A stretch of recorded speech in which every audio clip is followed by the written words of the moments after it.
How's it going? How's it going, YouTube? How's it going, Facebook? How's it going, Twitch? We never hear anything from Twitch. Hopefully, it's working out there. If anybody's out there watching, give us a hooty hoo. Let us know. We're Cody, I coming do guys steal loud it for clear. 1 second. Go. I did have this loaded on the absolutely wrong chat, and 12 Bravo Tac, who's actually in the chat right now, he chimed in. He's like, I didn't see the notification. And I thought to myself, like, that's weird, because it wasn't loaded at all. So thankfully, it's all fixed now. Sorry about that. Oh, good. So thanks, 12 Bravo Tac. You saved our day. He had no idea that he saved our day. Our faithful tech guy strikes again. Lately, the technical issues have been my fault, but now we can blame Walsh. Yeah, because he's here tonight. No, we're good now. It's good. It's good now. Thanks to 12 Bravo. So if you're new and you're just seeing us for the first time, we are Thin Line Defense. We are coming to you live. We do this every Thursday at 8:30. This is our opportunity to engage with our subscribers or anybody that catches wind of our YouTube videos and has questions. This is where we interact with you guys on a one-to-one basis and answer any questions you have. If you're new, consider subscribing. We try to put out videos twice a week. Sometimes life gets in the way of that, but we're trying to stay consistent and also put out quality content. That's why we have wall shooting. So I'm Cody. We got Walsh and Joe. We'll have Joe introduce our special guest for tonight. I know he told a quick story last week. I did. Hopefully everybody saw the video. It did drop last week. And I went out the Tac-Con Trigger video specifically. Yep. More specifically, the Tac-Con Trigger. And I said that I'm going to ask JJ. Let's see if I get this right. Yep. JJ over here, who introduced me to the Tac-Con. I'm going to ask him to come on to the show and just explain the whole thing about Tac-Con himself and just kind of dive into the weeds on this. Now, JJ, before we get started, I do have to say a couple things about the video that I made. So number one, I completely messed up the dub over, the voiceover. That's not my area of expertise. That went terrible. I know it was. And then I said a couple things in the video. I took the trigger out to make sure. So you do not need anti-walk pins at all. They have, they're little, I don't even know what to call them, detents right here. And then I did say on the video, I did say that the bolt actually cycles back and pushes on this lever, and that's incorrect. So just messing with it, I caught myself. It's not the bolt that pushes the trigger forward. Actually, this coming down, you can see that other piece moving, which pushes the trigger forward. So anyway, thank you for being on the show. So tell us about yourself, man. Tell, kind of your background, where you come from, how you got into selling the awesome triggers. Well, guys, my name's JJ, co-owner of Tac-Con Triggers. We're out here in Durango, Colorado, where we actually manufacture the Tac-Con Triggers. We've got a machine shop that's attached to Colorado Gunfighter, which is our firearms company.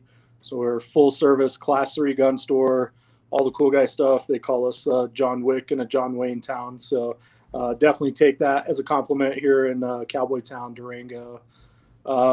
Basically, long story short, on Tac-Con, I met Mike Stakes, the original owner and creator of Tac-Con, about 1.5 years ago, and took a little trip down to Arizona. We started talking about the project, and he was just wrapping up the last bit of an ammo project that he was doing. And I said, why isn't Tac-Con like a monster right now? And it had just kind of, it was still around, but it had kind of died off with his interest going in some other directions. And I said, how would you like to do all the manufacturing in-house and really push this product to what it's capable of? And we joined forces about 1 year ago, moved all the manufacturing to Durango, Colorado, and kind of relaunched this thing about 2 months ago, and we're after it. That's awesome. So, That's awesome. A little bit about my background. I spent 10 years in the U.S. Army, did some pretty cool stuff with the military police community and the intel community, deployments Iraq, Afghanistan, Kosovo, Israel, and some other smaller deployments here and there. And then after 10 years of service, I left the U.S. military and went and became a police officer. Was a police officer in the Front Range in Commerce City, to start off with, and then finished up my last 4 years here in Durango as a K9 officer in Durango PD, and then decided to just move on and do my own thing after 10 years of service of that. Yeah, start your own gun store, manufacturing trigger. That's crazy. That's a huge step, you know. Yeah, it's a little scary, but it's a lot of fun at the same time. So, yeah. We And I kind of appreciate told your the story. Yeah. I kind of told the story about how you and I met a little bit. Mhm. I'll remind everybody. So now I'm thankful Fords exist. Normally I bash on them pretty hard. But if Yeah. it wasn't for your Ford and the crappy problems it was having, Yeah. then we would have never met, right? The best part of that is those wires are still sticking out of my bumper, and they're still That's taped awesome. right That's awesome. Yeah. But hey, Yeah. your rear lights are still working, right? Absolutely. Yeah. Ford Thank in their you. infinite wisdom, like, oh, the license plate lights out. Let's just shut down all lights to the rear of the vehicle. Yeah, That sounds safe. that was pretty crazy, and I'm still thankful for your help on that. So. No, I'm thankful. It was a blessing in disguise, man. And I had no idea who you were. My daughter reached out to me and said, "Hey, I have somebody here that needs some help with a truck," and I'm like, "Send them over." We were out there beating on stuff in the rain. Yeah. It was hilarious. Actually, I was actually just watching you do it all. Yeah, standing in the garage. I'm a very good supervisor. Yeah. So, no, and I had been looking specifically for any type of trigger like this. I'll be honest with you, when you had come over, I hadn't even heard of Tac-Con. I hadn't even looked them up. I saw it on the back of your truck. I saw Tac-Con on the back of your truck, and after you left, I reached out to my daughter Angel, and I'm like, hey, here's cool guy. JJ came over. I wish we had time for a beer or whatever, but it was already late, and you had long days at the gun show. So, you took off. I reached out to my daughter and said, hey, what? I can't find the Tac-Con trigger anywhere. I looked. And I looked like crazy, and it was all old stuff. So I looked on YouTube. It was all old. The what went it 3R or 3MR or something like that. Correct. Yeah, the 3-position switch. I couldn't find this trigger. So I'm trying to get my daughter to tell me, where to go on and buy it, because I wanted to support you. I wanted to support a local business, especially a Colorado business. Small business owner, made in the United States, like that's right up all of our alleys. So I wanted to support, and I guess my daughter went kind of talking to you at the same time. So for the viewer that don't know, I ended up with a trigger for free for helping out JJ. I appreciate that. That wasn't where I'm going when I'm trying to get my daughter to ask you on the down low so I could just go on and buy one. But I went out and shot it. You saw it in the video. Ask your question in the comments. Anything about the trigger, I will answer 100% honestly. So being honest, going into this, I gave the trigger maybe a 50-50 shot. I didn't know the difference between forced reset and assisted reset at the time. I now do. And I also now know that this trigger, I have a little card saying that it's approved by the ATF, and there's a forced reset. So this is an assisted reset, right? I'm saying that right? Correct. Okay, so it doesn't force your finger all the way past the reset. It forces up to the reset. You have to relieve slight pressure, and then you have to pull back again. Don't get them twisted with some of the other trigger on the market that have we'll just say they've come out on YouTube a lot lately. Because those are forced reset that actually forces your finger past the reset, so you just keep backward pressure. This one's different. I was 50-50 on it, JJ. I'm not going to lie to you. I was excited to get it and try it, but I was 50-50 whether it was going to stay in the gun. And Joe, this kind of leads into the question that down below where 12 Bravo Tac says, has there been any issues with this trigger pack like that other trigger? And kind of what Joe's talking about, they're intrinsically different designs where one doesn't necessarily go past the reset. So assisted and I forget the exact terminology for the other one. Forced reset. So it's a little bit of semantics, but it's also very important in the legal realm of what's what and what does what and what defines as what different thing. And that's why they pay all the lawyers all the big bucks. But it makes like that small bit makes a good bit of difference. Yeah. And I think that's an important distinction to recognize. Yeah, and what's funny, and they've rare breed have been. I mean, I've seen it twice now, and I think you even mentioned it, JJ. Rare Breed have been on record saying that they didn't go to the ATF to get approval because Tac-Con existed already, and Yeah. you already had approval by the ATF. Absolutely. Yeah. And So I see a question popping up with 12 Bravo TAC. So in the year that I've owned the business and have been manufacturing these, I think we've had 5 triggers come back in 1 year for warranty work. And just so you guys know, anybody that buys a trigger, and then all of these triggers are actually triggers that were before I started the manufacturing process. We're still going to honor it. We're not in this for a quick buck. Tac-Con is back to stay and to be a trigger company that's hopefully a force in this industry, for the future, for my kids' sake down the road. The only problems I've ever seen coming back are installation issues. It's a pretty simple process. It's a pretty simple process. Apparently there's some YouTube videos and stuff out there that tell people if you bend the springs or do this or that, the trigger comes out of the package ready to install. There's no modifications. There's no work. There's no, you drop it, pin it, and go shoot it. It's really that simple. So even if you modify it and break it on the install or break it because you're doing goofy stuff, we're still going to help you out. We'll fix it. We'll fix it for you the first time. If it comes back again, we'll probably have a conversation about what you're doing. But we want to stand behind our product. I truly believe in my team with Mike and Mark, and their attention to detail. And if you just look at it, you can tell that we put a lot of time and effort into this product. And every single one that goes out, I'm willing to put my name on because the time and effort we put into it. And I do want to share, in case those people who aren't aware, there was the original version of the Rare Breed, and it did the forced reset. And the way the spring was actually set inside there was a mechanically defunct design. It was just a matter of when that spring was going to fail. I don't believe they honored any returns, even on that first version, and those people who they offer the second versions for. I know they changed it after someone told them how to simply Dremel it out, make an intelligent design change to it. I know even now they offer 0 returns. If yours doesn't work, you screwed it up. So it's awesome to hear from JJ. That's a totally different perspective. It's not like, hey, I'm gonna try and make as much money as I can while I can until I get shut down. They're trying to make a legitimate business. Like, they did all the things right at the beginning. So I like seeing that. I think it's a different angle completely. Yeah, I appreciate that. And then, when these triggers first came out, I asked Mike. We actually considered completely renaming it, redoing Tac-Con, completely coming out with a whole new trigger company. And then we started looking at all the negative stuff out there, and there wasn't a ton that was actually truly negative. The most negative things that I ever saw were the cost, because it used to sell for over $500, and people bought them left and right. I mean, they went like hotcakes. They were, that business did really, really well when it kicked off. And the second thing was customer service.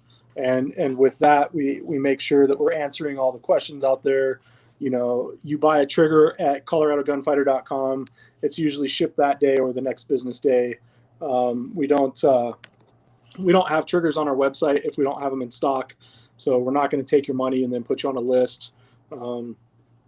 Customer service is a big deal to us. I own 2 different gun store locations in 2 different states, with plans to go really big with our business, and your reputation in the business is very important to us. It's cool. So can you tell us a little bit more about the trigger? I know some of us, I know Joe was probably learning how to use it and doing different things. And I do a lot of practicing. I have some methodologies I use to try to learn to shoot faster. Sure. Do you consider it kind of like a training aid, or do you what do you kind of put it in terms of, or do you think it's like something you would just use as a standalone? Like, you just need this. Where do you kind of see it? Walsh, that's a good question. So the way I look at the trigger is it's just a sexy AR trigger that happens to allow you to shoot really fast if you want to. The Mod 1, which is the new trigger, so it's a 90-degree selector. It's either safe or fire. It's actually the same technology as a 3MR, the original trigger. We just took away the selectability, and it's easy to go back and forth. We provide the trigger, we provide the pins, we provide the selector barrel and the selector paddles, right? But the way I look at this trigger, I'm not a go fast shooter. I don't. Full auto was fun when I worked for Uncle Sam and they bought the ammo. But as you guys all know, ammunition prices are pretty intense. I like Gucci stuff. I like high end rifles, and I like a sexy trigger pull. When I pull this trigger, whether I'm trying to shoot fast or just, clean semi-auto, the take up is minimal. It's single stage. It feels good. It breaks nice and clean. The reset on the trigger is less than 1/8 of an inch, so it's just a clean. I don't know of a better word than sexy. My wife yells at me every time I call it that. No, Joe makes fun of me. He makes fun of me because I geek out over triggers too, because I think 90% of the shot is the trigger pull. If you give me a clean trigger, I'll probably have way more accurate shots than without. And so I was geeking out when Joe was showing the video, and I'm kind of halfway on having an assisted reset. I've gotten to be where I can train that cadence, so I'm kind of halfway on that. But I was way sold on there's zero travel. You don't have to come back to the wall and then pull from there like a 2-stage. It's clean. It runs like the cleanest single stage I've ever seen. That to me was the selling point. It's fairly expensive, so it's harder for everyone to get into that. And you really, like you said, you really have to recognize the value of that, where accuracy comes in the trigger pull. And you're like, okay, you got to realize what you're gaining here. You're not going to go. You don't really want to go shoot 15, 20, 30 rounds as fast as you can. You're going to want to shoot as fast as you can accurately, but how accurate are you? Sure. And it's about consistency, right? So, Joe was showing us close-ups of him pulling the trigger. It was consistent every time. Super clean trigger pull, crisp release, and all that stuff. So and a lot of that's going to come from Mike's design. We cut these internals on an EDM machine. It's without getting into the nerdy stuff, because I really truly don't understand all of that. It cuts underwater through electricity, and if you look at the parts and pieces, they're perfect. We also go above and beyond, and instead of just black nitriding these internals, we do nickel Teflon coating. So it's way more expensive for us, but it's actually designed to last forever. Nickel Teflon is a self-lubricating material, so it's it's designed to run without lubrication and any of that kind of. It's just the internals, everything just moves very clean. Our quality control process, at least 2 people are going to put their hands on them before they go out and make sure that they function. We drop them into demonstrators and make sure they actually run properly. And I want to go back for a second for the nickel Teflon. Why that's important for the people. A lot of times if you get some super high-end pistols or some high-end triggers, you have to lube them continually, and you will eventually over time start to lose that really clean break, because they generally aren't coated that way. The surfaces are just going to wear, and to some degree they're not always going to be the same amount of lubrication, and you're just going to lose that crispness over time. Absolutely. Not the case when you actually treat it, then you're going to have that same clean, crisp trigger pull at the 10,000th pull, same as you are on the 8th. So Absolutely. I didn't even realize that there. I'm seeing it now that I'm looking at it. I didn't even realize that when Joe was talking about it though. Yeah, it's an expensive process for us, but to us, unlike our Fords, I don't want it to just be super cool when you first get it and then it breaks down on you. I want it to last forever. That's why they have check engine lights. Fords. That's why we have them. Absolutely. So I'll say this, because I'm not a trigger snob at all. Joe's the mil-spec trigger guy. Every single firearm that I own besides the 6mm ARC has a mil-spec trigger in it. Sometimes if it's a little gritty, I'll sit there and polish it for a little bit on a sharpening stone, but that's as far as I go with it, and I'm completely fine with it. I'll tell you this, for everybody watching, that was 100% genuine on that video. I could not believe this trigger. Watch the video and watch how far my finger has to move forward and back in order to re-engage that trigger. It's almost like, honestly, JJ, almost like an electric trigger on a paintball gun.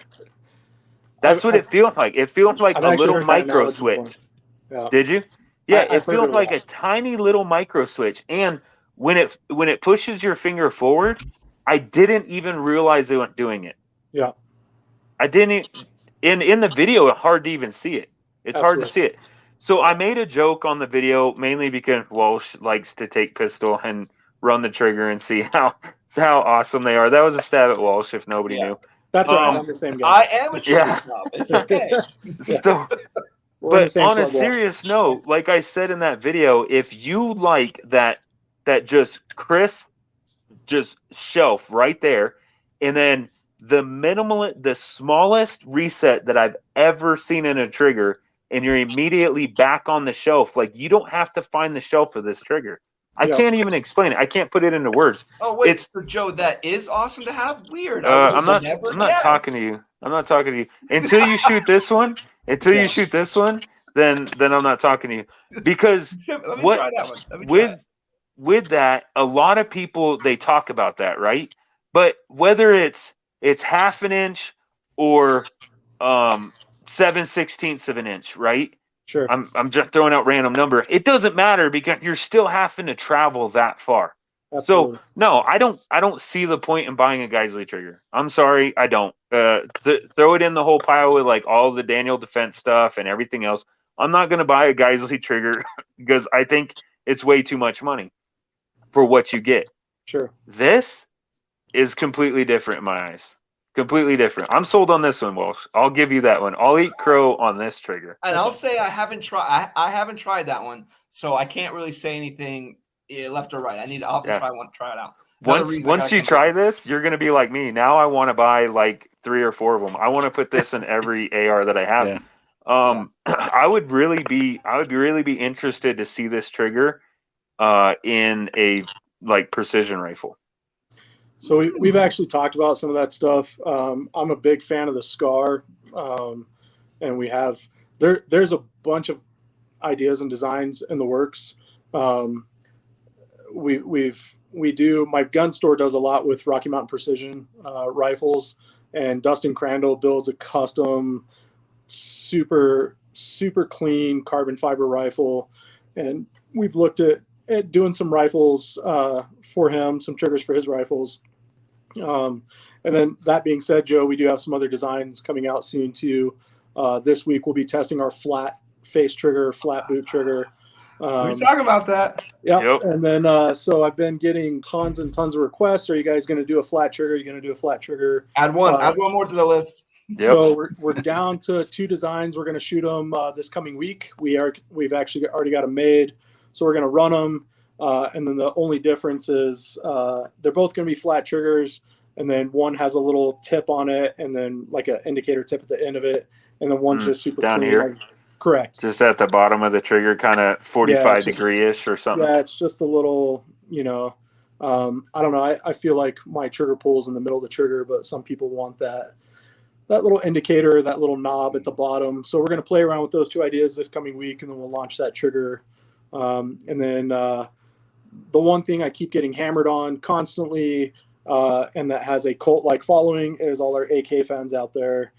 So our AK trigger is made, it's designed, it's created. We're testing that this week too for the universal safety issues. And I think we have those figured out, and we'll be testing those and launching the AK trigger in October. So one thing I want to, on your flat face, I'm going to stay for a second. I know you talked about doing the notch at the bottom. Correct. And some people like that, so they have the reference point. But in that one, I don't think I would necessarily want to have to go all the way to the bottom of the fulcrum, the lowest point, because I'm going to have the longest possible pull. Yeah. This is just something, I don't know if it's possible. If you could even add some sort of hash mark or some sort of feeling indicator, so then you start to get that consistent finger location, not necessarily at the bottom though. Yeah, so we've looked at that idea. I've had people ask if we could checker them. And so anything's possible.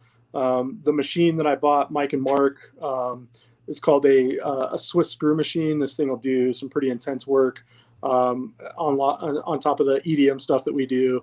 Our Cerakote and engraving all happen here local in Durango. My Cerakote engraver guy is just geeking out, waiting for anything new to come out. And so the options are limitless. I mean, we can easily laser engrave an indicator line in the middle. That's a great idea. We can do one with the indicator on the bottom, one with the indicator in the middle. We've looked at a bunch of different stuff, and doing like a hash mark in the middle of the trigger let me know. I can do a one-off. Yeah, And, like Yeah, if that'd be like awesome. that's two birds with one stone. If you just do, instead of checkering the whole trigger, Sure. just checker a Yeah. square pad in the center. That's So it. then Just like once wherever you Yeah. want to be on that trigger, like, oh, if the top of my finger on the checkering, then I'm good. The center, the And, like, whatever. Yeah, that'd be cool. Engraved place finger here. Yeah. that would be awesome. Yeah. That would be cool. And it's That'd like, be cool. and what's cool, Yeah. like from a regular shooting, like it's like shooting like super fast or whatever, it's not as important. But when we talk about doing a precision rifle, like if I want to do like a 6.5 build or something cool with that in there, then it like finger placement starts to become way more intricate. Absolutely. Yeah. Yeah. No, quick question: can you drop that into an AR-10 platform also? Correct. It's AR-15, AR-10 platforms. Send me that. Yeah, send me one of those. Yeah. I want to fly this one with the checker. Your finger goes here. I want that. Yeah. No, This is now I'll make it happen, though. from my cold dead hands. Like that's how I feel about this. I want that one, and I want to put pictures of it on Instagram. But in case you're confused, and it says it engraved, finger goes here. Finger goes here. Place finger here. Yeah, Press I here. said, JJ, I said on the video, I don't have the tool to do it. I said this one like a 4 or 4.5 pound. If that pretty accurate? Yeah, it's right at 4 pounds. They're pretty consistent, right at 4 pounds.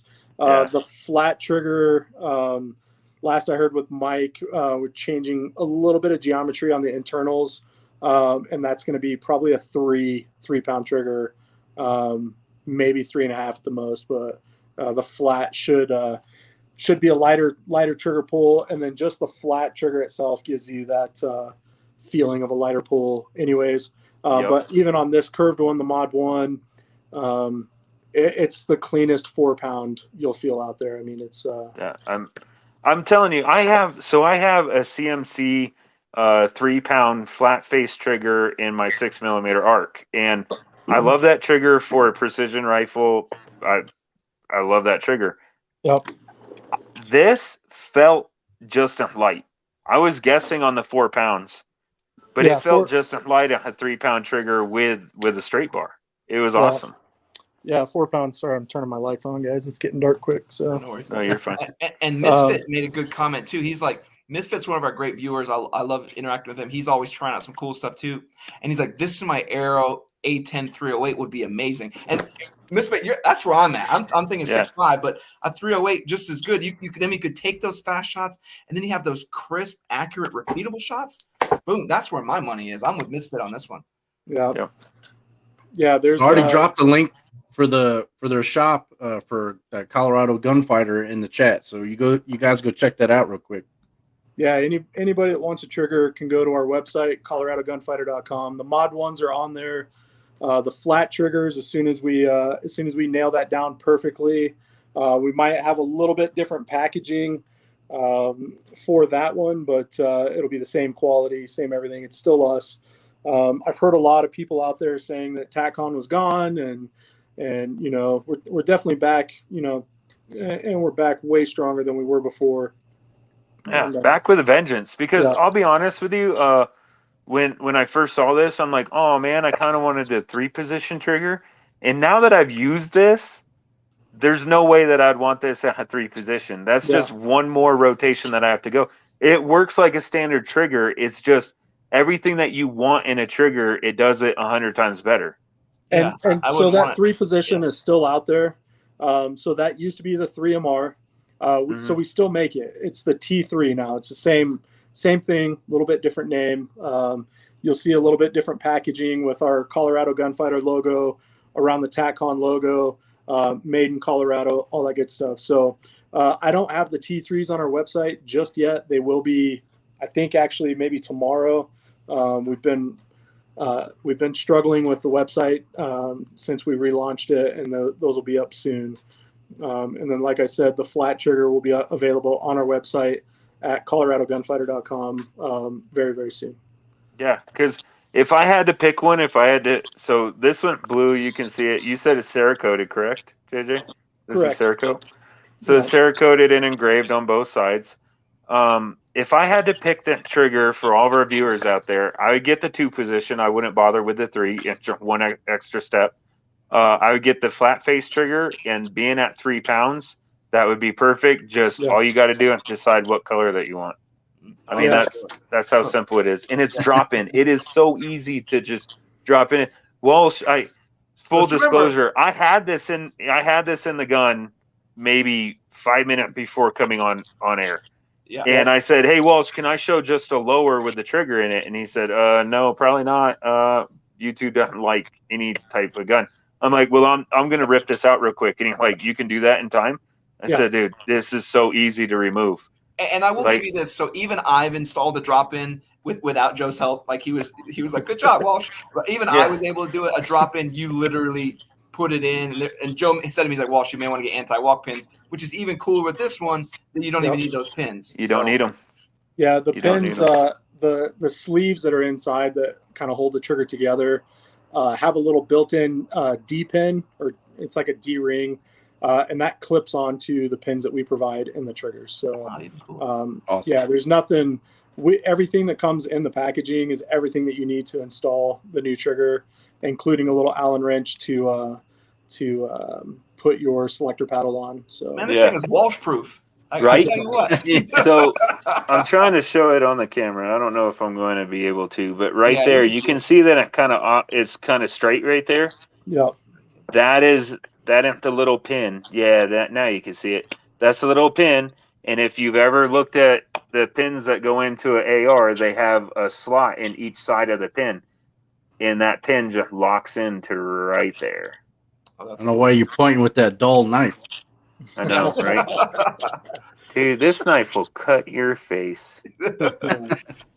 All right, so I want to say thanks to JJ, but you're welcome to hang out, and I love this trigger. I think we've sold everybody. I know you sold me on it, but we are having a lot of questions about plates and plate carriers, and we want to hear more about Joe's video. JJ, you're welcome to come stay and talk with us about plates too. Yeah. The Coot Club, he mentioned I'm selling I'm selling my steel plates. I can't believe I fell for it. I bought snake oil. It was many years ago. I didn't know anything.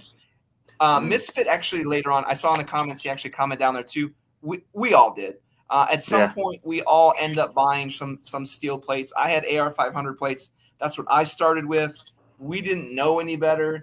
And then we start to learn more and more that the Kevlar coating doesn't really do anything. And I'm probably just going to hurt Joe and Cody by wearing them. So it's one of those like, well, I like them, so I should probably get new plates if I want to keep them around.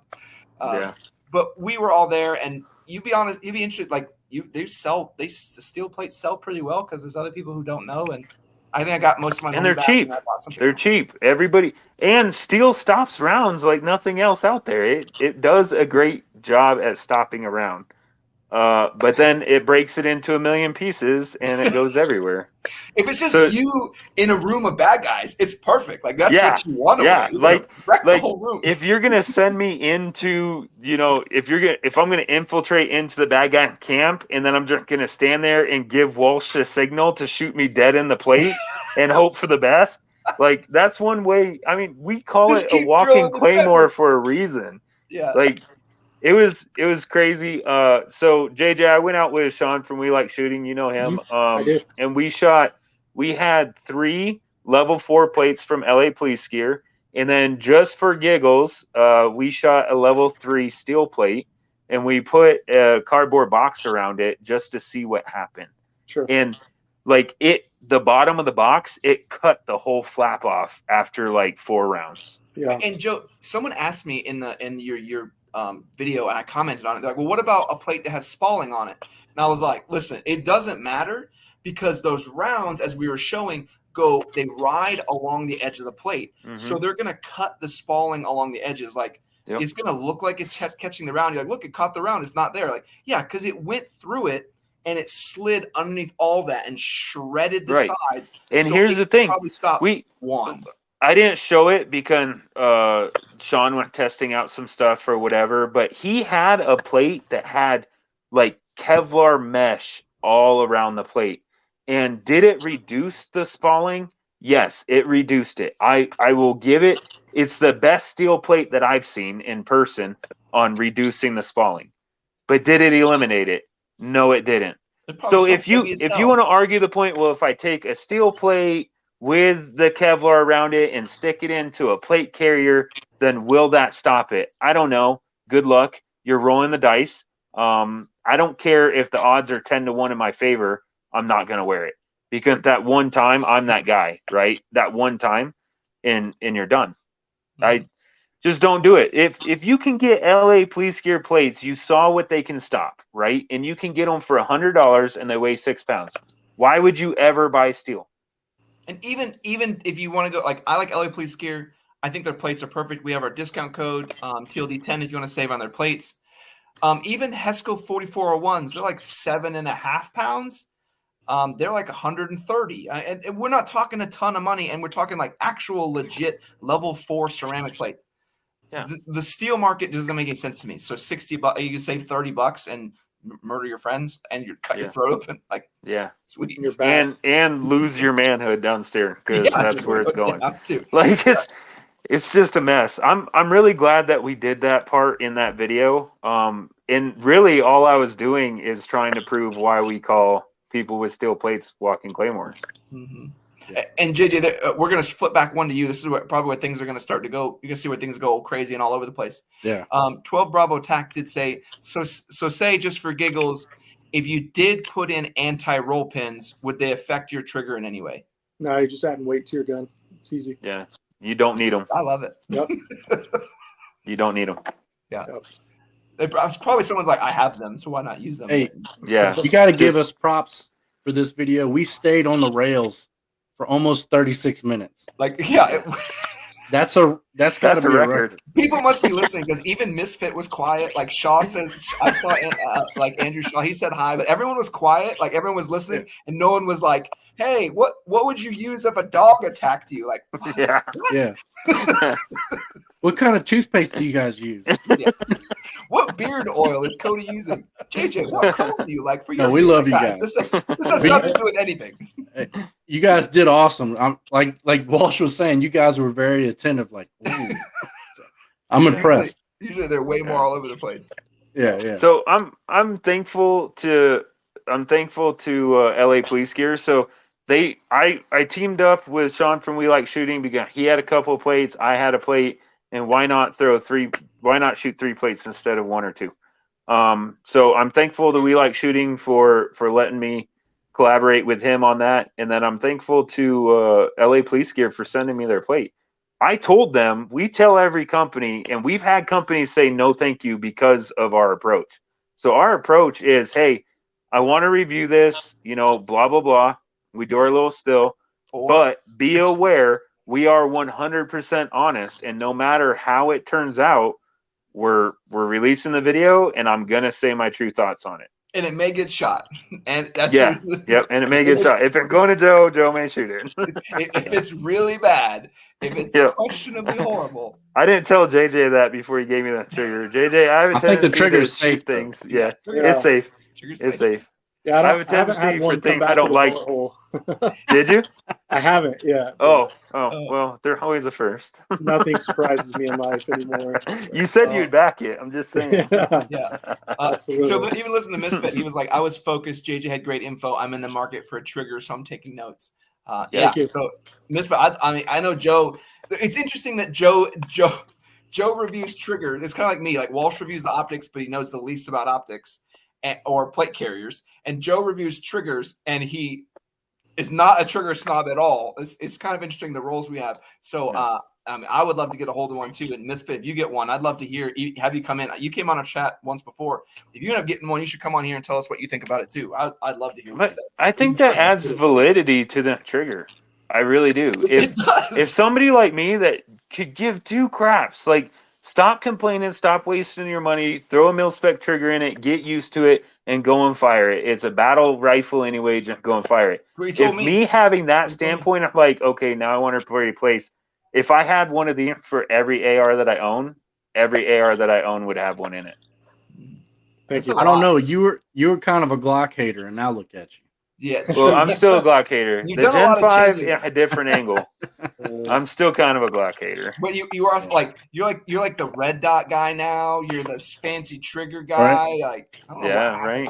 I'm changing. I don't know, dude. I need to get my life right. I need to go back to my roots. This is Next- ridiculous. Next, you're gonna be like, tell me about all these Gucci rifles you got. And I'm like, what Right, happened? right. What Next happened? I'm gonna get rid of my AR-10 for a bolt action rifle, even though I painted all Oh, pretty. God. I thought we went like a You got whole it in video there. without this. Like we almost went a whole video. So I was going through old pictures because, guys, I'm actually working. We're working with Gypsy Walters to try and do some cool like stuff with our logos. And I was trying to get him some old pictures that were actually used in our original logo for Joe and Cody and everybody. And I kept running across the AR-10 with the gray, and I think I saved some pictures. So maybe while we're talking, I'll bring them up. But they were like some old school ones. I was like, oh man, this thing does look good. Joe's gonna be so mad. Yeah, JJ doesn't know. So JJ, long story short, I built Walsh an AR-10 in 6.5 Creedmoor.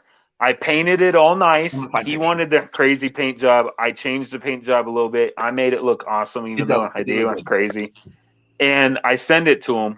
He shoots maybe 200 rounds through it, and he's like, no, I think I want a bolt action because this isn't accurate enough for me. And you had just started precision shooting. So he sells it, buys a bolt rifle, and then 6 months later buys that exact same gun from Palmetto State. Only now it's not painted. So he sold my baby just to buy a black gun, the same exact gun. I did. I can't say a whole lot. All it right. does have a Geisley trigger on it, which probably makes you even more mad. If you need help with the shooting, we can take care of that too. So nice. There you go. Did this there it is. Okay, there it is. There you go. Yes, this was like when I moved in. I didn't even have a bed in the house yet, but I had the rifle out. Yeah. Right. Priorities. Like, oh yeah. Yeah. Joe, I did have something else really amazing to show you that I found, which is probably one of the most rare things that I have here. Let me see if I can pull this up. I'm intrigued. I'm intrigued. Don't show us the old photos you had where your toes were always in them. Right. Check this out. His monkey toes. Oh yeah. There you go. There's two of them together. And we always talk about how we built 3 of these. Joe, Joe built 3 of these. These are 2 of the 50 Beowulfs that we have. Is this mine and Cody's? Yeah, that's my table.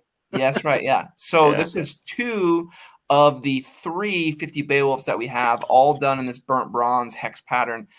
Just for reference, those hex mags got thrown in the trash because you can't use those for 50 Beowulf. They actually don't function, even though they say they do. It literally shoots the round out the back of the magazine. Yeah.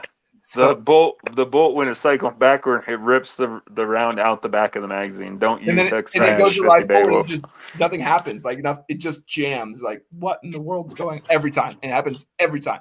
So yeah, they gave us refunds on all those. But yeah, I found the 250 Beowulfs, and I was like yeah, that's awesome. You know what those need?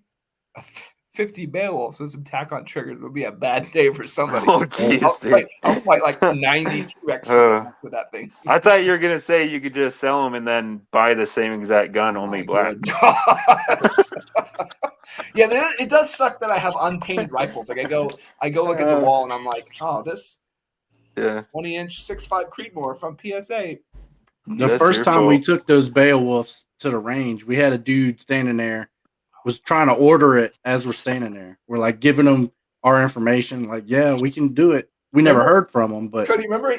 I think we were at a different play. We were recording for a different. I think we shot yours, and then we were shooting mine. I can't remember which one we were shooting, but we went the second time, and there was the guy who was like, "Do you guys mind if I shoot that?" And we're like, "Yeah, sure." And like me and Cody were pretty well versed in shooting rifles, so we're like, putting the rifle in all the right spots so we can brace for the recoil, and it kicks like a shotgun.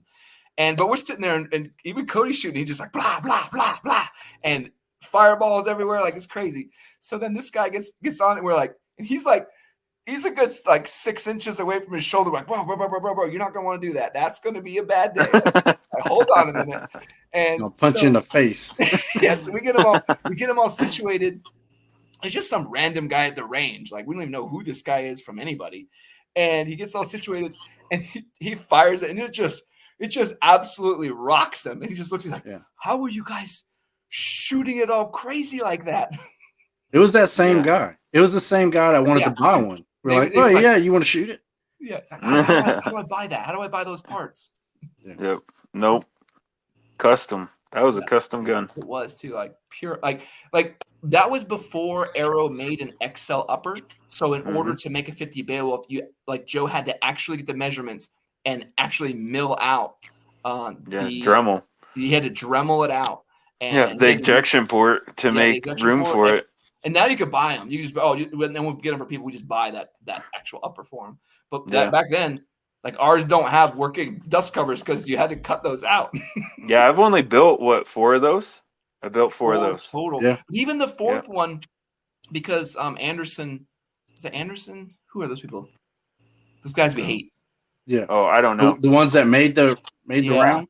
Yeah. Anderson. Yeah, I don't know. No. The name that shall not be mentioned. Yeah, either way. Remember how mad they were when I cut that brake? Yeah, because so just so you guys know, they're the ones who made the 50 Beowulf, and they sell their own brake. And there's a customer who wanted that very specific tank brake on the end. It's very iconic. It looks really cool. It's a little bit overkill, but they made it so it only threads onto their own barrel. Yeah, they're a long collar at the end with a set screw in it, and their barrel accepts that long collar onto their barrel. And you had reached out to them, and they got all bent out of shape with you about it. And I'm like, oh, yeah, watch this, Walsh. And I just put tape around it to get a line, and I used my cutoff wheel, and I just chopped that collar right off of it. And they were like, you can't do that. It's like, what? Watch this. I sent you the image. I sent you the screenshot. I was like, cool, we'll cut it. Thanks. Bye. Like, you can't cut it. Like, you can't do that. So we chopped that thing right off, and we put a nut at the end of it so we could time it, and that was it. Oh, small follow-up. Alexander. That's right. Small follow-up, Joe. We did shoot that because I remember we used an Atheris Arms BCG, and we had some issues, and the CEO of that company was really cool about sending us another BCG. That customer never had ended up shooting it forever. Super good friend of mine. He did go out recently, shot a whole ton, no issues. So finally, 3 years later, we find out that rifle works perfectly. Good. I'm glad to hear it. I'm glad to hear it. Okay, I have a question for our viewers. Okay, so I've been thinking about this. I have that Black Hound optic that I still need to do something with. And spoiler alert, I'm not going to tell you when it's going to release. I'm not going to tell you how it went, but I went and shot my 6mm arc at the 1,000-yard range today. With the Athlon scope. So I can either do what I said I'm going to do and compare the Athlon to the Black Hound, which I'm kind of comparing Athlon to oranges. I don't really want to do that. Or I can get with JJ. I'm going to get with you, JJ. I want one of the first production flat trigger with the 3-pound pulse.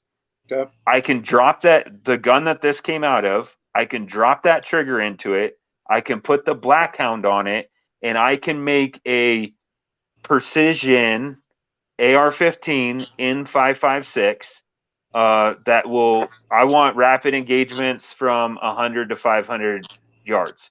So I could either use the Black Hound to put on another rifle and build kind of that mid-range gun with JJ trigger, or I can compare it to Athlon. So you guys let me know in the comments what you want to see. If you guys say throw it on the other gun and talk about it on the other gun, then that's what I'll do.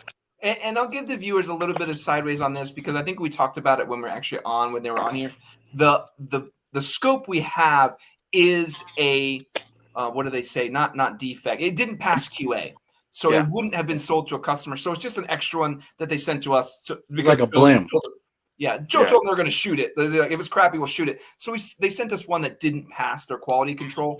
So there are issues with it, but that's like a thing we know. So we're like, hey, this didn't pass for QA because of the parallax knob, which I think that's what they told me about. Like the parallax knob was bad on that one. So it's hard for us to do a review and be like, well, the parallax knob is jacked, but we were told that prior to getting it. So right. So it makes it I think because I'm going to be honest with you, no matter how clear the glass is in that scope, if all this stuff doesn't work on it, then the Athlon's going to win, and the Black Hound's going to get shot. Which is like unfair because we know we were getting. It's unfair, and I think what's the acronym for it? What's the acronym for the a precision AR-15?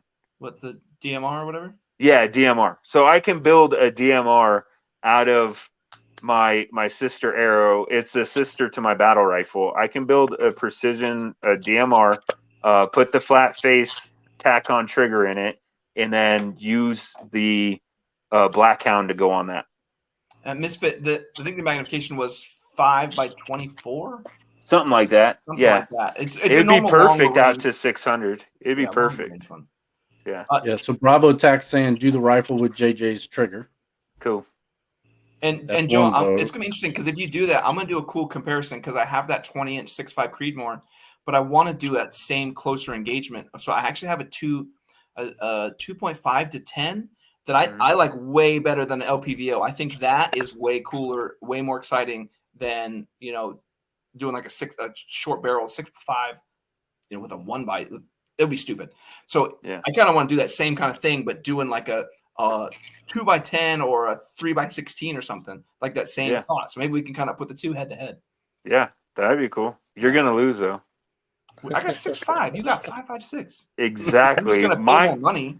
My follow-up shots are gonna be so much faster than yours. What?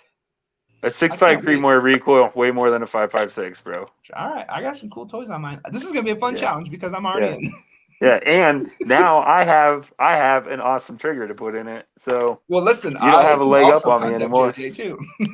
You don't have a leg up on me. I can help you cheat, Walsh. I didn't tell you guys, but we actually own a bullet company too.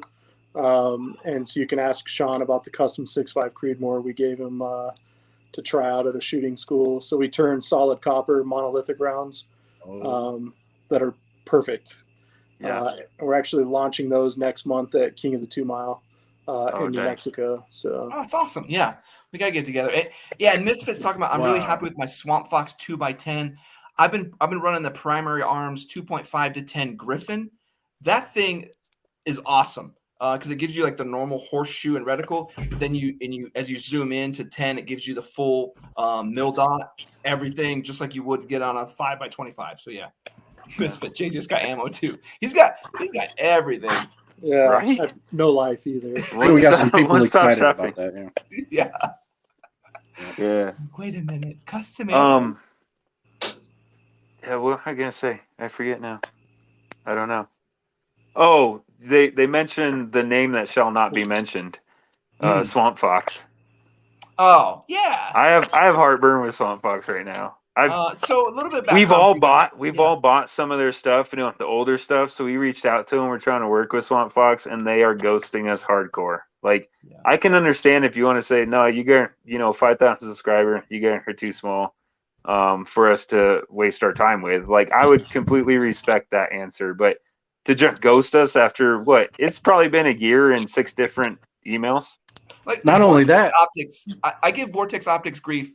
But at least they did message me and say like, hey, sorry, we're full. We don't have extra T&E guys testing evaluation. We don't have room on our roster for you guys. Maybe when you get a little bit bigger. I thought that was a cool professional courtesy. I still don't love Vortex. But even then, I'm kind of like, man, you don't going to give me a time of day? Fine, no big deal. We'll remember that. But Swamp Fox won't even pick up the phone. Nah, dude, they won't even say reply NO send. 4 buttons. Not only that, but that time we were sitting at Joe's house, Sean called him out.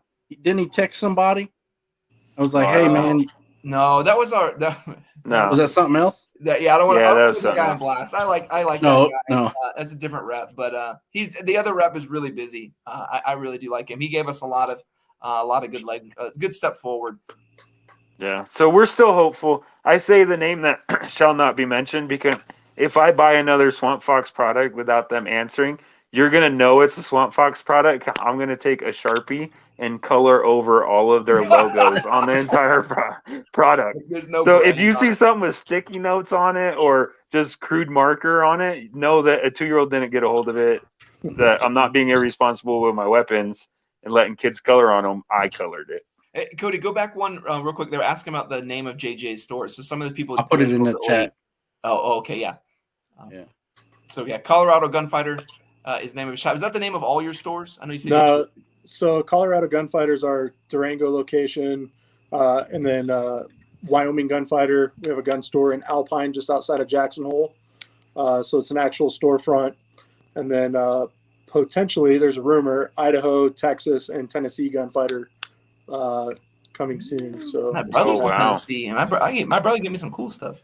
And then Wow. and Holler then at us. Nebraska gunfighter. Yeah. hey, That's what I was going to say. Holler at us if you need Nebraska gunfighter. Any make it GM. happen. Right here. It sounds awesome already. Let's make it happen. Me and Cody will run it. We'll be like, I need employees. Be like, bro. Yeah. Bro. My wife and I opened up the Wyoming store. We showed up to an empty building on a Monday, and on Friday night, after 5 days of awesome, amazing work, we had a functional gun store in 5 days. So Wow. and then we opened our grand opening in Wyoming was 4th of July weekend of this year. Oh, So not like a pretty deadline. blessed. Yeah, Yeah, doing it's a well. good deadline too. Yeah. Joe, you see that comment from Misfit? He's going to inbox Swamp Fox. They got to treat TLD better. Listen, Do it. like, we got friends who know people at Swamp Fox, and even then they don't want to answer the phone. So No, me and Joe, like, we gave them a good swing, and then no. they wouldn't do anything. And we have Yeah. optics.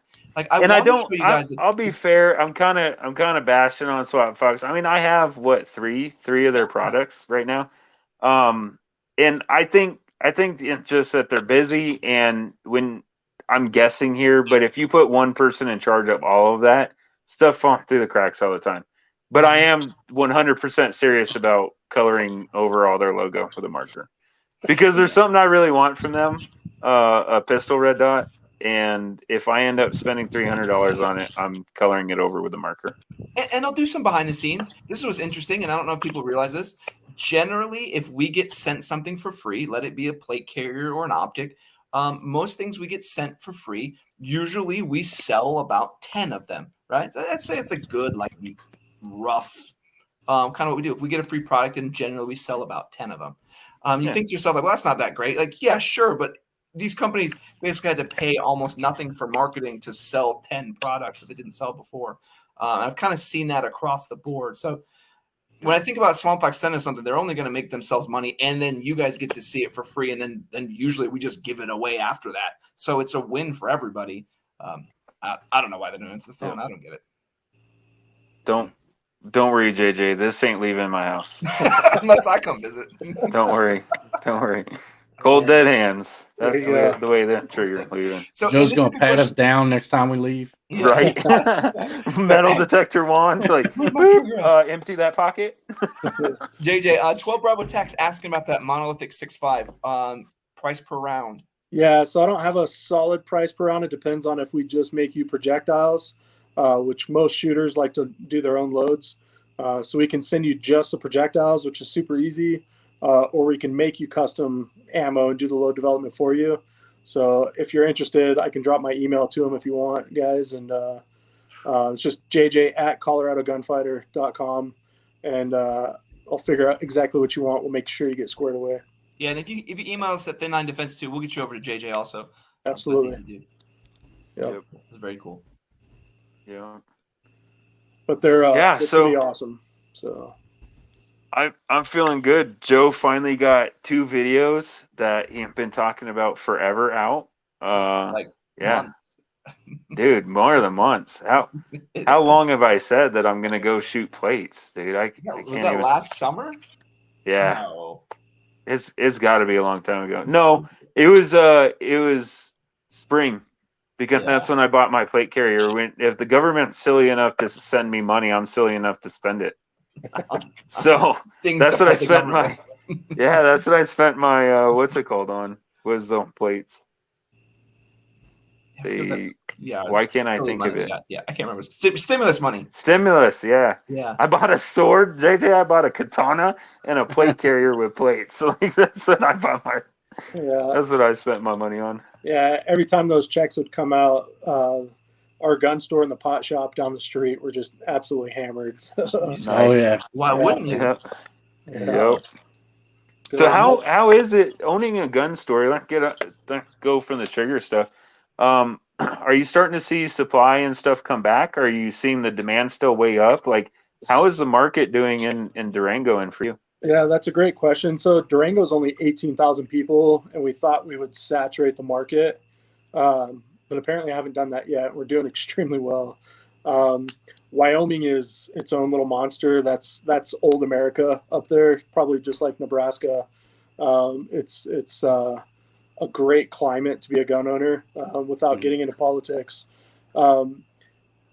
Ammunition still kind of tough, but the prices are slowly coming down. And we're that shop, like I said, that's in it for the long haul. So, you know, when 9mm was 75 cents a round, we sold it for 76, just because we were paying 95 cents, you know, or 75 cents a round for it.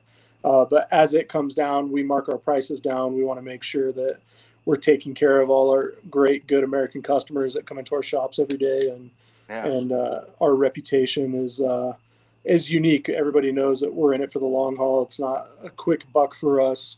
And, you know, taking care of our friends and family out there and other good Americans is a huge priority for us. So you're not pulling a cheaper than dirt. That's who did it, right? No, we like our good reputation. So. I get so frustrated by that. There's so many people within the tactical community and within the firearms community that just like gouge the ever-loving crap out of their customers, or they nickel and dime them. And I've talked a lot about different plate carriers and different stuff that like really their business model is about preying on customers and just burning them up and then kicking to somebody else. And it's really disgusting. And I see it all the time trying to buy all this gear that we can review. So it's awesome to hear from JJ that like, no, we're like trying to make a business. We're not trying to just cut every customer's throat and then hoping the next guy comes in and lines up. Like, man. Yeah. And typically there's not a lot of money in firearms. So the accessory is a little bit different story, but we also do a huge resume of training. So from concealed carry to, you know, precision rifle, we just put on a fantastic week-long precision rifle class for this large group of people. We hosted it at the Kia Grande and started out, you know, these guys wanted to do it as a precision hunting class because they were not great hunters. And the first day shooting, you know, a 4-minute group at the 100 with bolt guns to the last day shooting a 12 by 18 piece of steel at 1300, you know, and just watching them learn and watching the process. I've been blessed to have a great opportunity in the last 20 years to be trained by some of the best people out there, and then have the opportunity to turn around and pass it on. Sorry, my giant wolf. German. But you know, to have the opportunity to learn these things and go through a bunch of training that Uncle Sam paid for, and then turn around and give it back to normal, everyday, good Americans is a blessing for us. Yeah, absolutely. There's too many gun stores now that they don't do that. So we all know that. I think I heard somewhere, correct me if I'm wrong, but I think I heard somewhere that the average like that a gun store makes on a firearm that they sell maybe $50. Like it's not a lot. The market isn't there. Yeah, most retail stores. So you know, we have to look at the numbers constantly. So in reality, like most retail stores make between 50 and 75% profit, and we're thrilled for 20%. Like, you know, so 20% is about the industry standard. That's about where we mark everything up. Some things you can make a little bit more. Some things I make 10%. Ammo right now we're breaking even on just to have it for our customers. That's and awesome. They all realize that. You know, and then our custom ammo, like the stuff that we're presenting at King of the 2 Mile next month, it's gonna be expensive. But you know, when your prize is, you know, hundreds of thousands of dollars and you're shooting a 40-pound sled gun, then you can probably afford you know, $8 bullets. So yeah. And I know you're talking about your training, and some of the people we're talking about your classes too. Something I've always wanted to do, and I would love to do it one of these days, maybe even steal Joe with me, is actually go to some of these courses, because it would be fun to actually learn instead of us just going out there and learning ourselves. Learn from the actual instructor and then record it, right? You know, it's like, hey, maybe we take out the, you know, the super important bits, but like, hey, here's, you know, we're going to go to some instruction. Hey, we just learned a little bit about wind holds. We learned a little bit about mill calculations. We learned a little bit about holdover. Here's what we're going to do. Now we're going to go reapply. And it would be neat to kind of show a video of us like, hey, here's untaught, like, yeah, that's pretty good. It's so and so and so. And then it's like, okay, we're going to go through the course. Here's what we're talking about. see like me and Joe run through it or whoever. It would be, I would just love this idea of go through training, record some of it, and then document it, but obviously take out. And do a before and after. Like, that would be the coolest part. Precision shooting, right? So go out to the range, draw us, and be like, all right, we have 10 rounds. How many times can you hit this steel at 1,000? And then take the course and come back and be like, all right, here's the 10 round. Now how many? And watch us like completely box shit. And the first time we hit 9 out of 10, and then we go back and we hit 2 out of 10. I'm like, yeah, don't take that training. Get out. It's horrible. Those guys suck. No, we break it down even more. So the first day is typically all classroom. And then we teach you ballistics, we teach you your optics, whether it's MIL or MOA. And then we actually, I've got a dedicated classroom. We have a Milo system, but we actually take you next door, which is the same building, just a different suite. And you actually build your own custom bullet and then load your own custom bullet. So you learn all the different, everything. I mean, when you look at precision shooting, bullets are a big deal. We talk about triggers, we talk about optics, all that kind of stuff, but your load development's a big deal too. So to actually understand that, if you've never physically made your own projectile, it's a solid copper round.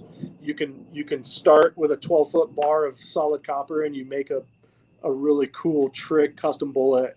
And then you go next door and you jump on our Mark 7 auto loaders and put it together, put the primer in, drop your powder, measure everything, and then place your bullet. And it's a cool opportunity. And then we take you out to the range and shoot. And then it's gratifying to see the light turn on for people. Well, if we could ever document that, I would give me a good excuse to come visit Joe. I would love to just document it and do it. And I think the viewers would I would go ham about all that stuff. I'd be like, well, shows you recording. Like, man, this is too cool. I'm not even paying attention. I'm supposed to be recording. Let's do it. That would make me buy the Ruger Precision 6.5 instead of the 2011. And we can take the Tika versus the Ruger. Tika's gonna You'll win. lose again, dude. You'll lose again, bro. No doubt about that. I don't know why you want to keep setting yourself up for failure, dude. Do you like the Tika? I see like a lot of free lunches in my future as well. Who likes the Tika? Oh, I like the Tika. The Tika's actually a nice rifle. Yeah, it is. I just give him a lot of crap because that's what he sold the AR-10 to buy. Okay, I did.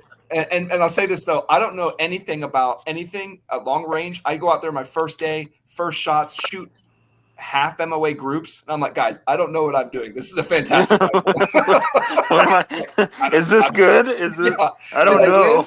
Like, look at this. Like, I zeroed it with 2 shots. Like, look at this. Let's just hit the same hole a couple times. Like, cool. He's got probably the most unique painted Tika that I've seen. Yep. I like painted guns too. So. Yeah. So we did it, and Joe. We came to visit, and Joe did it in the gun candy. So it's like the multicolor one. Okay. Oh, it looks. Yeah. Did you see Sean's his fully auto that painted in that green? No. We did his gun at the same time at Walsh's in the same color. It's that gun candy. Do you want me Which one was it? Cayman. Cayman. Yeah, the gun candy Cayman. Oh, it'd be good. All right, real quick question for Misfit because we got some actual good questions. Oh, good. And this is some good. This may be some good info from JJ. Guys, should I go with the 6.5 Creedmoor upper? I think he's talking about AR-10, or just get a 6.5 Creedmoor bolt gun. So yeah, this would be good for JJ. What are your thoughts on going either way? Yeah, so I guess it depends on what the point of the rifle is. So precision shooting, you're typically going to get better groups out of a bolt gun. But I've got two semi-autos that'll shoot really well. One of them, believe it or not, is actually a Scar Heavy. That used to be my patrol rifle for a police department I worked for. That rifle will hold quarter-minute, half-minute groups as a semi-auto. But then I have a Surgeon 308. I stick with all the NATO rounds for my personal stuff. And my Surgeon is, I mean, there's one hole all day long on that rifle. Yeah. It's a perfect rifle. And even in factory ammunition, you'll have, 1 or 2 there. But when we make our own custom bullets for it, it's one hole all day. So it just depends. Capacity is a big deal. I like the Scar platform because it's a 20-round magazine. and in a 308, it's nice to have that capacity even in precision shooting. So Misfit knows the saying. He already knows what I'm gonna say. Yep. Mission dictates. Yeah. Here. Yep. Like, what's your mission? Like, you trying to shoot multiple rapid. If you're gonna go long range, accurate shots out past 600, I'd say get a bolt gun. If you're gonna be doing some closer, faster shots, get the AR-10. Like, it all depends on what you want to do. Could you probably shoot a bolt gun as fast and accurately as AR-10? Like, actually taking actual accurate shots? Probably. Because that recoil is gonna keep you. Yeah. What do you say, JJ?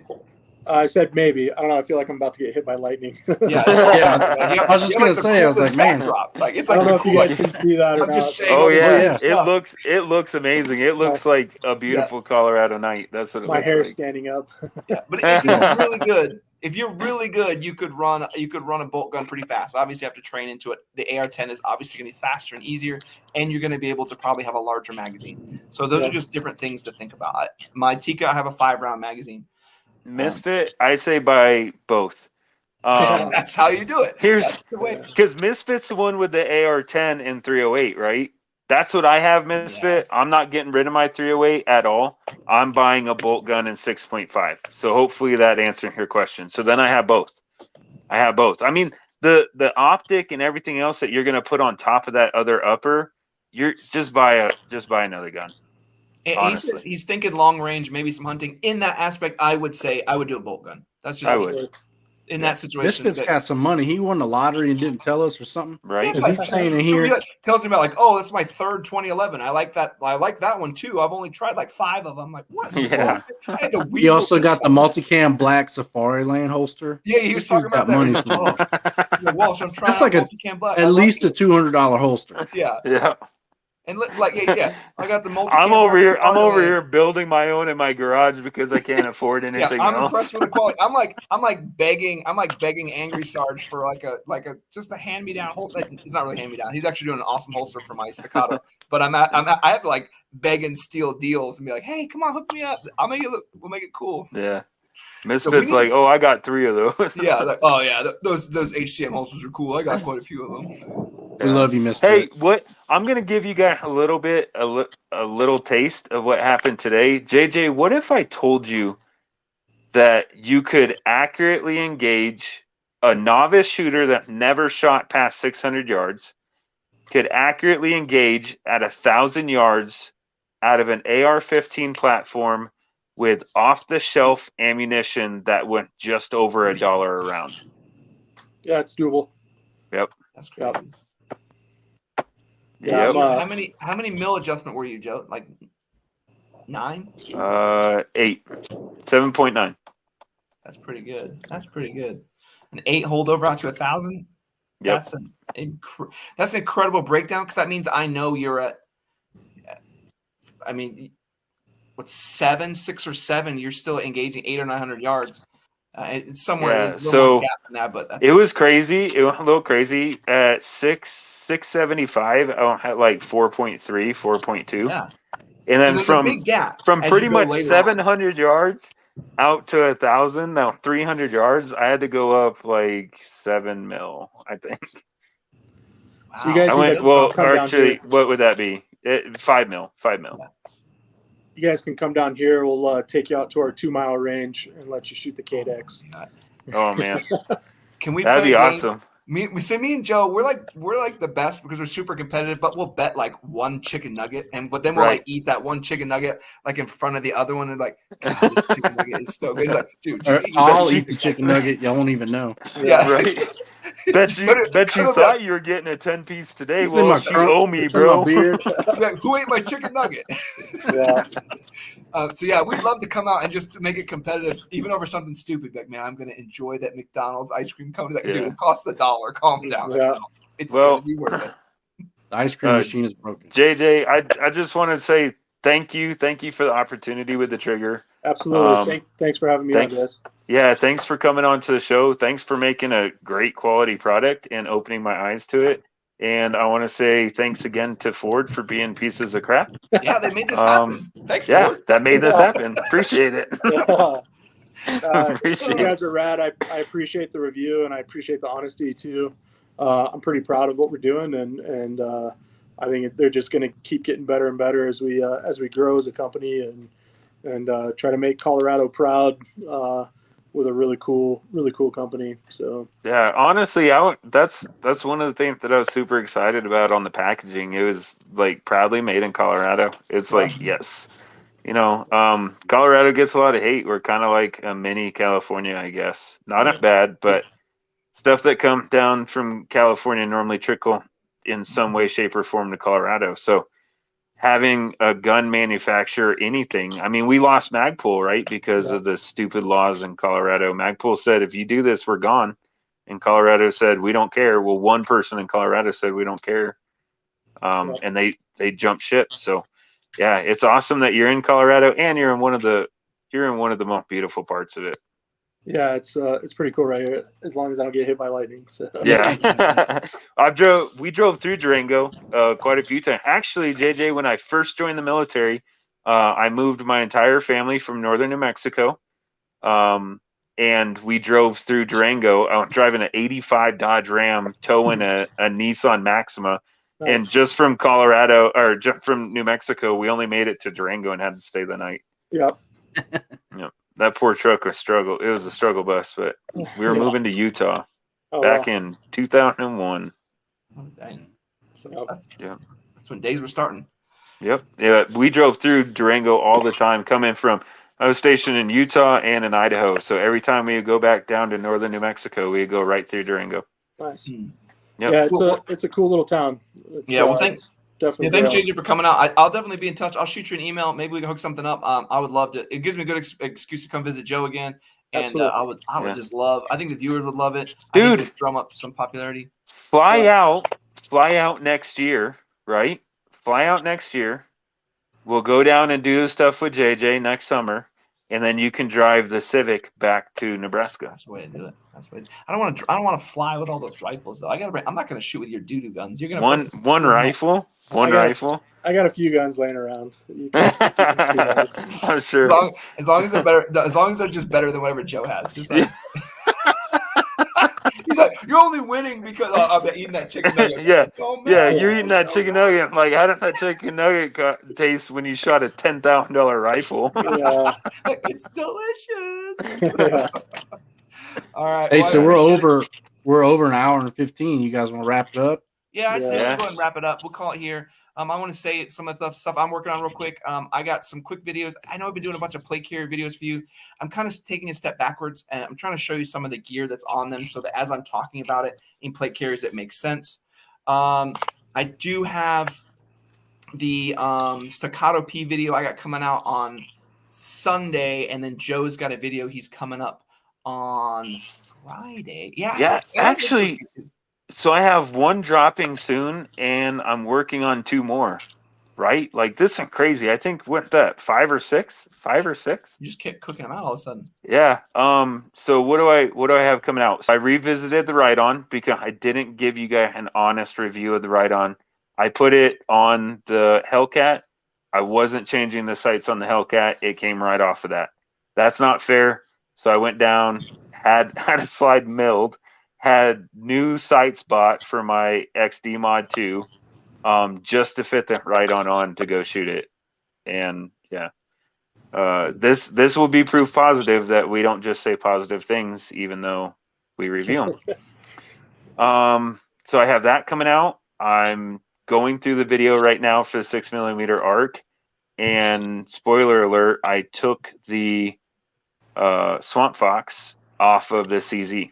So JJ, I had a CZ P09, and it's not milled or anything. So I bought that plate that just goes in the dovetail rear sight, put a red dot on it. Absolutely hated it. It sits up way too high. My sight picture side alignment never happened. I even swore off pistol red dots on that. That was the one you started with, and I was like, that's because the setup you have sucks. And you're like, no, the red dots suck. Yeah. I'm just like, no, I'm just going back to iron sights. So I have a red dot in every pistol I own. So. Do you? Yeah. Now I'm sold. I'm sold. Right. If it's put on properly and it's actually aligned with the sights, I'm definitely sold on it. So where am I going with that? Oh yeah. So a red dot went on one of my gun and off another, and I reached out to Night Vision I think I'm pronouncing that right. Fission, yeah, night Yeah, Fission. Fission. Yeah, fifth, yeah. Because they're one of the few people that had any decent quality sights for a CZ. So Yeah. that'll be a quick video, 3 to 5 minutes long, but I threw those on. Use their little install kit, did it right here on the bench behind me at home without a press or a vise or anything, and went out and shot it. So I have 3 video coming down the pipe. I love it. Awesome. Well, and thanks everybody in the chat. You guys kept things reasonably sane. I think everyone was actually listening and taking in all the information tonight. So thanks everyone for not making it go absolutely bonkers like it normally Yeah, it was awesome. Yeah.